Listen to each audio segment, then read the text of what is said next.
Professor R. Ashokamani, Director, Research and Development, Dhanalakshmi College of Engineering, Tambaram, Chennai.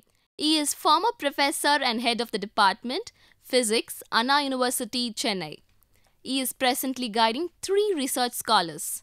He has more than 44 years of UG and PG teaching experience and 33 years of research experience. 14 research scholars have obtained doctorate under his guidance in the area of material science and solid-state physics. He has more than 150 research publications to his credit, of which 90 are in international journals. He has authored a book on solid-state physics, which is an international publication. He has participated in several international conferences, both in India as well as in foreign countries such as USA, UK, France, Germany, Italy, and Yugoslavia. He has been a guest scientist at ICTP, Italy, several times. He is a fellow and treasurer of Tamil Nadu Academy of Sciences. Welcome to the UGC lecture series in Applied Electronics. We are going through the section on optics, and in today's lecture, that is lecture number 18, we will go through interference and a portion or an introduction to diffraction. So, the contents of this lecture will be experimental setup for observing Newton's rings, determination of wavelength of a monochromatic source using the Newton's rings setup, and lastly an introduction to diffraction. This shows the experimental setup for observing Newton's rings.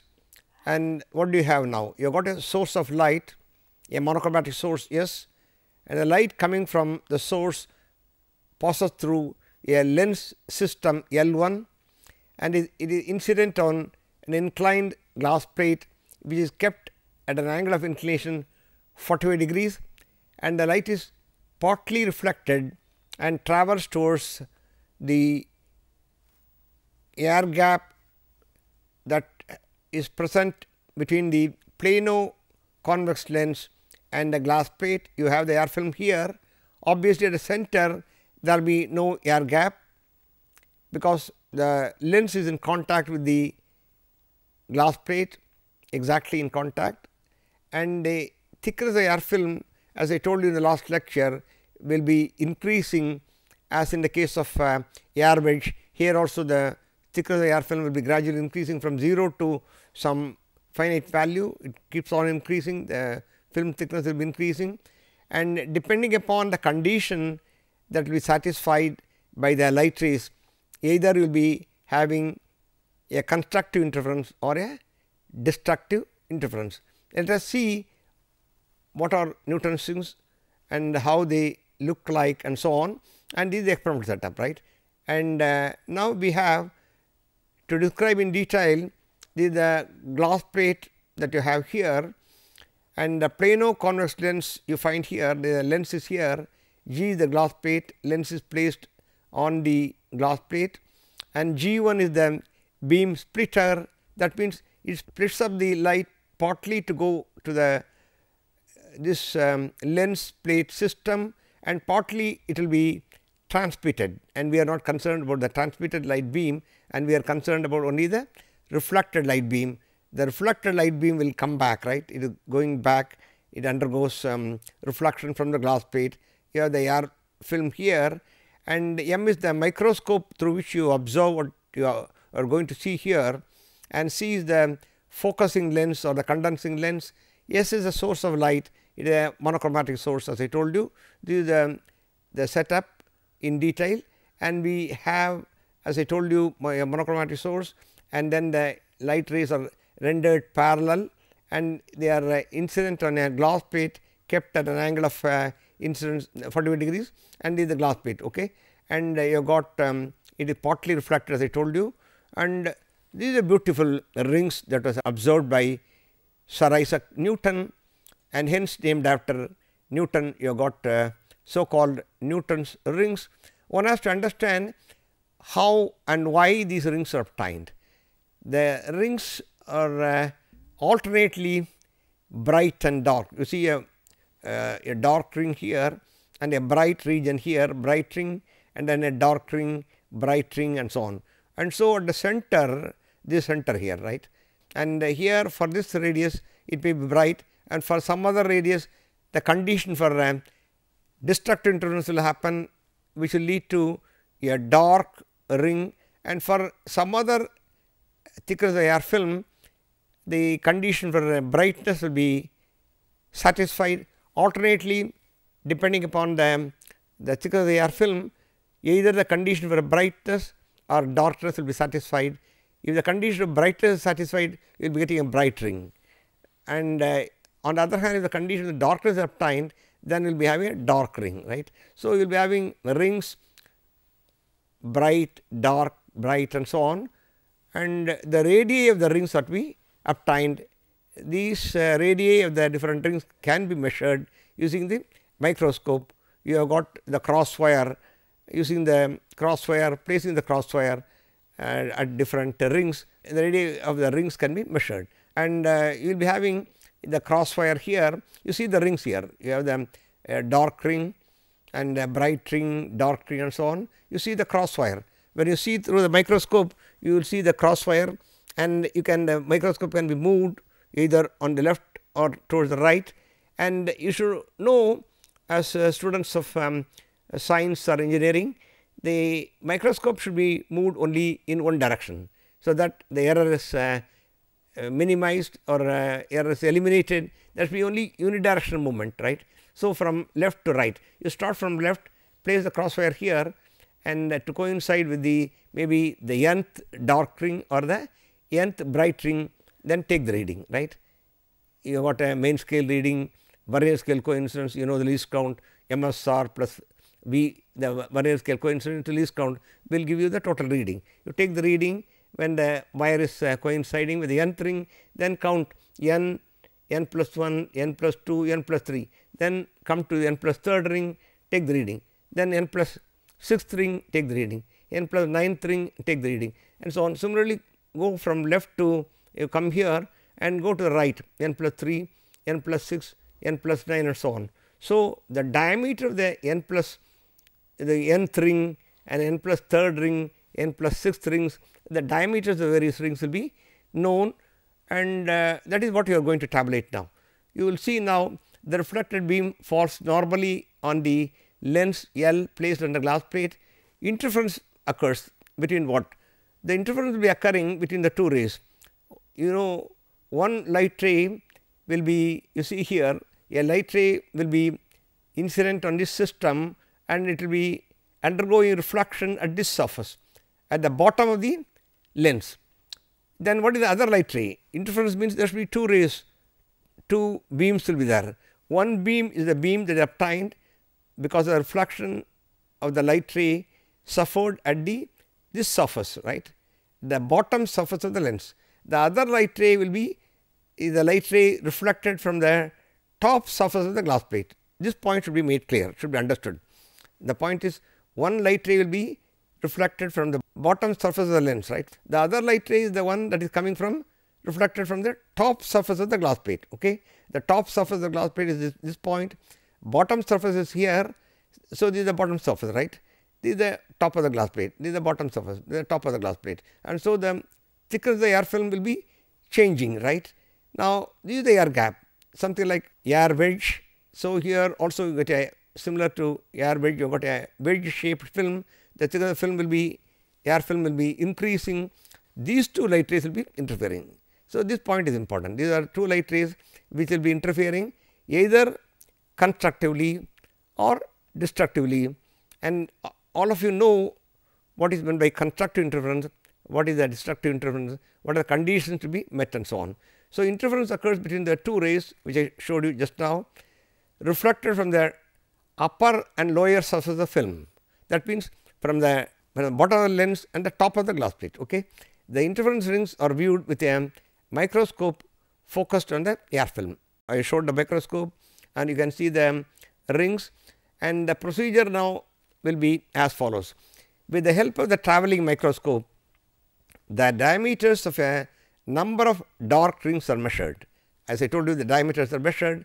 The position of the microscope is adjusted, so that the center of the neutron strings at the point of intersection of the crosswires. You have the thing, the microscope is moved until one crosswire is tangential to the 16th dark ring. Maybe you start from the center, the center, right, the first ring dark ring, second, third, fourth, fifth and so on, go up to 16th dark ring, right.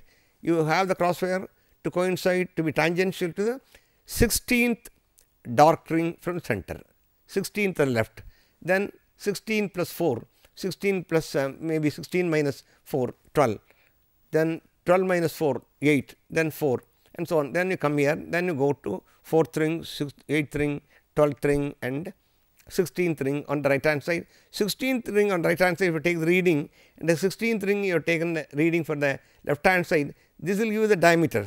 Suppose you take the first ring, you take the reading corresponding to, keep the crosswire here and then keep the crosswire here. The difference between the two readings will give you what?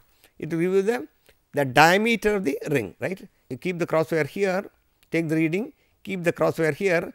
The distance separating these 2 points is nothing but the diameter of the ring. That gives the diameter of the, say, the first ring. So, the second ring. So, you are going to measure the diameters of various dark rings. The interference rings are viewed with a microscope. Then you take the readings, as I told you. You go to the 16th dark ring on the left hand side. The microscope readings are taken.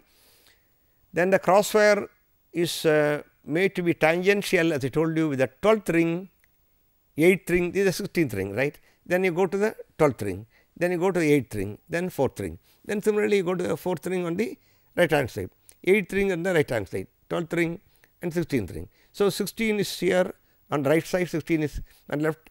So, the difference between these two readings will give the diameter of the 16th ring. Difference between the two readings corresponding to 12th will give the diameter of the 12th ring. Similarly, this gives the diameter of the 8th ring. This gives the diameter of the 4th ring. So, you find the diameters of the different rings. Readings corresponding to the same rings are taken on the other side of the center. As I told you, start from here, come to the center, go to the other side. Okay. This is the 16, 12, 8, 4, then 4 on the right hand side, 8, 12, 16. Okay. Now, I am going to tabulate the readings. Start from the number of ring is 16, you take the reading here left, okay. Then come to the 12th ring, then 8th ring, 4th ring, then go to the right side, take the reading here, 4th ring, 8th ring, 12th and then 16, okay. At the end of the job. So, now forget about the microscope, look at your notebook, then find the difference between these two. 16th ring reading that you are taking on the left, then on the right, the difference between these two will give you obviously the diameter of the 16th ring. That is what you are going to write here. The difference between the reading A that you are taking, B you are taking for the right, the A minus B will give you the obviously the diameter of the 16th ring. So, similarly, diameter of the 12th ring. Okay. The difference between these two will give you the diameter of the 8th ring, the diameter of 4th ring. Then you find the d square values. These are d, you find the diameter square, okay. That you put on the next tabular column. Then you find dm square minus dp square. Dm may be the diameter of the 16th ring, dp will be the diameter of the 4th ring. Anyway, the point is you find the average of dm square minus dp square. Okay, the readings are tabulated and the average values of dm square minus dp square is found for an air film. The refractive index is equal to 1. You know, for air the refractive index is 1.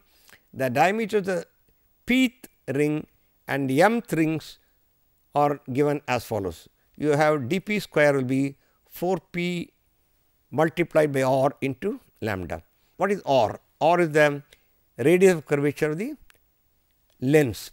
R is the radius of curvature of the lens. That is the important parameter. Similarly, dm square will be 4 into m into r into lambda. M is some number, maybe 12th ring or 8th ring, whatever be the thing. Okay. Then you have got the expressions now. Now, dm square minus dp square, obvious subtraction, you have got p minus m or m minus p.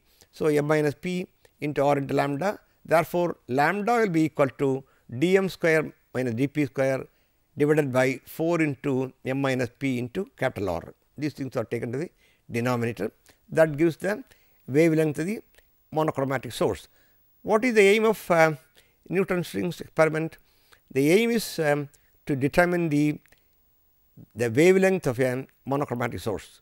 What is a monochromatic source? A source which emits light of a single wavelength. In the laboratory, what is the monochromatic source? You are using to observe Newton's rings or to perform the experiment using air wedge. It is the usual sodium vapor lamp whose wavelength is, what is the wavelength of sodium vapor lamp? It is 58, 90 or 96. You know, sodium vapor lamp consists of, it is not strictly a monochromatic source. It emits light of two wavelengths, 58, 90 angstroms and 58, 96 angstroms. The difference being only 6 angstroms. For all practical purposes, it is considered a monochromatic source with the average wavelength of 58, 90, 96, average is 58, 93 angstroms. That is the wavelength of the sodium vapor lamp, that is the wavelength of the monochromatic source, that is sodium vapor lamp. This is a lamp where I am sitting here, is a mercury vapor lamp, it is a white light, it is not a monochromatic source, whereas the monochromatic source is a source which emits a single wavelength, but whereas the white light has got different colors, WebGR, right. Anyway, substituting this value of R should be known. How will you calculate lambda? This dm square and dp square have been tabulated, right. This is what you have got. From the experiment, you know dm square and dp square value, average value you have taken, right. These are known. That is what you have done so far. So, this is known. Now, m and p are known. So, m and p are substituted here. R should be known, that is the radius of curvature should be separately found out. Radius of curvature what? Of the plano convex lens, that should be known. So, the radius of curvature R should be known. Substituting this value of R in the average value of dm square and dp square that you got in the numerator with m minus p is equal to 8. You take m minus p equal to some 4 or 8 in the above equation, lambda is calculated. So, you have got dm square and dp square with having m minus p equal to 8. So, m minus p is known, you know R value, calculate the lambda value. This is an important experiment. The Newton's experiment is an experiment wherein the formation of rings are explained on the basis of interference of light, that is light consists of waves, right. You have got the wave nature of light. So, the phenomenon of interference can be explained only on the basis of so called wave theory of light. We have been seeing so far the phenomenon of interference. I am again repeating, we have the wave theory of light. Prior to the arrival or the the introduction of wave theory of light, we are believing light to be made up of corpuscles. That is what Newton thought. The corpuscular theory of light propounded by Isaac Newton, light consists of particles of light, right, particles that are wave packets, that is no longer valid. Light actually consists of waves. The wave theory is important. Without wave theory of light, you cannot explain the phenomenon of interference. Similarly, other phenomena which we are going to deal with, such as diffraction and polarization, these new phenomena can be explained only on the basis of wave theory of light, right. So, that should be borne in mind. The wave theory of light should be definitely brought into the picture, then only you can understand or you can explain the phenomenon of interference, similarly diffraction and polarization. What is meant by diffraction? This is another another phenomenon, right, it is a very important phenomenon. What is meant by diffraction? Now, supposing you have a beam of light coming from a source, you have got a beam of light here, Now, there is an obstacle placed here in the path of the light beam. The light is coming here, right, this direction. Now, there is an obstacle placed, then whether light will be coming here. The question is, will you have light here? The obstacle is something in a cardboard, a board here. It is not transparent, light will not be passing through it, right, obviously. So, will you have light here? There will be no light, right. Now, let me now ask you the question. Suppose I sit here, you consider this a wall. I am sitting here, okay. This is a wall. This is a veranda, okay. I am sitting here and you are sitting in this room. I am sitting in this room, you are sitting in this room. When I speak louder, when I talk louder, will you be able to hear? You are able to hear. You are having the habit of overhearing others. You can overhear what I am talking. That means sound waves which are made here are able to pass through the next hall, because sound waves show the phenomenon of diffraction. What is diffraction? It is the bending of the wave. If you make sound here, I am sitting in a room, right. There is a wall here, I am sitting in this room, the neighboring person is sitting in the adjacent room, but whatever I talk you can hear, because sound undergoes diffraction, or sound wave exhibits diffraction. What is meant by diffraction?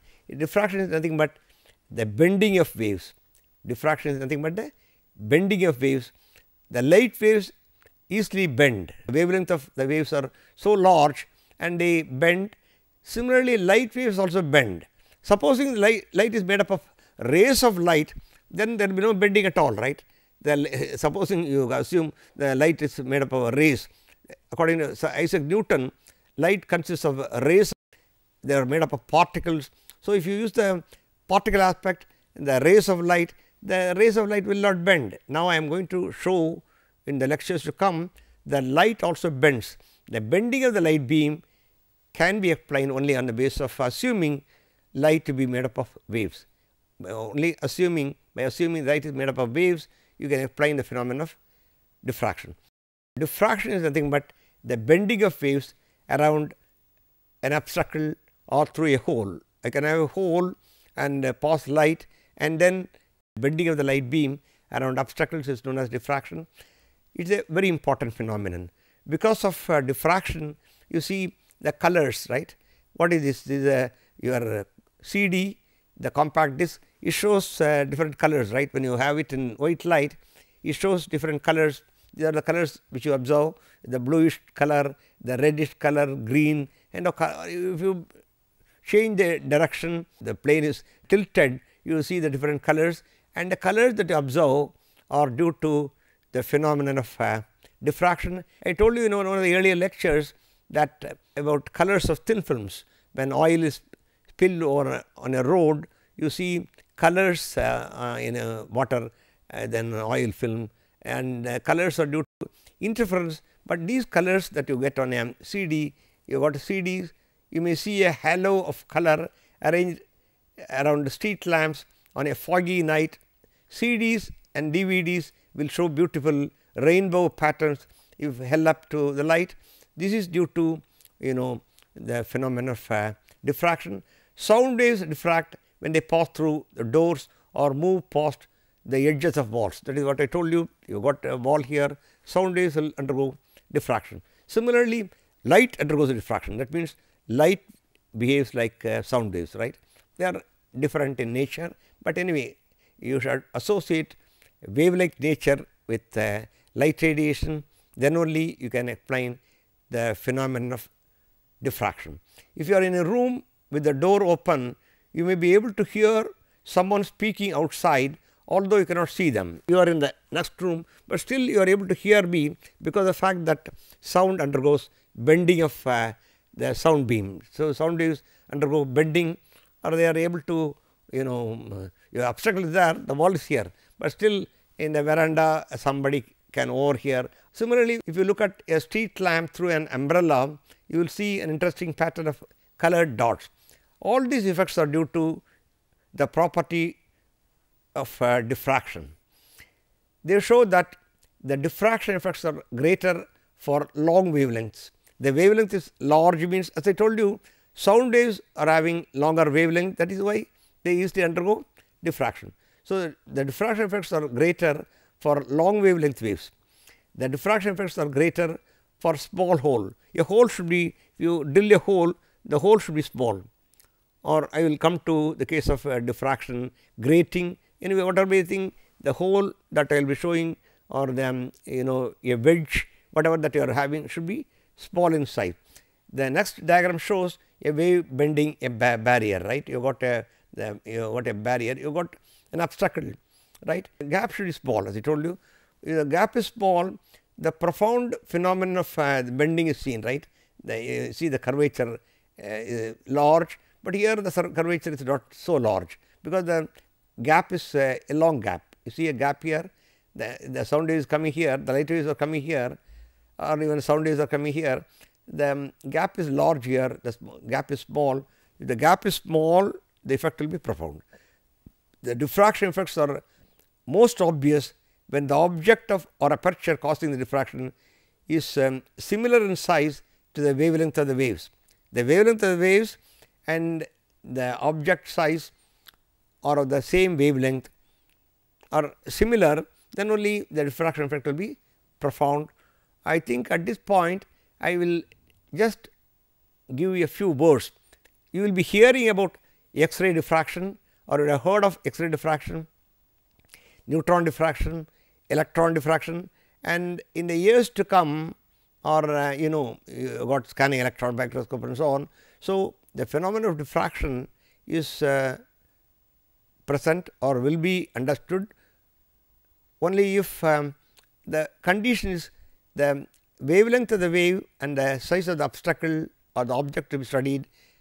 It may be distance between two atoms to be studied by X-rays or by neutron beam and so on. The distance between the two atoms and the wavelength of the X-ray beam or the wavelength of the neutron beam, they should be more or less equal, more or less of the same magnitude, then only diffraction effects will be profound. That is the reason why you talk of X-ray diffraction and so on. So, the diffraction effects are greater for small holes. This explains why it is possible to hear sounds and receive radio signals even if there is something between you and the source of waves. Let me now pass on to summary session. The summary goes as follows. Newton's rings experiment allow us to determine the wavelength of the monochromatic source by measuring the diameter of the rings and knowing the radius curvature of the convex lens. Diffraction is nothing but bending of light beam around an obstacle. The questions are: 1. Explain the experimental setup to observe Newton's rings. Question number 2. Give the expression for the wavelength of the monochromatic source in Newton's rings experiment. What is meant by diffraction of light? With this we come to the end of this lecture. The remaining things we will see in the lectures to come. Thank you.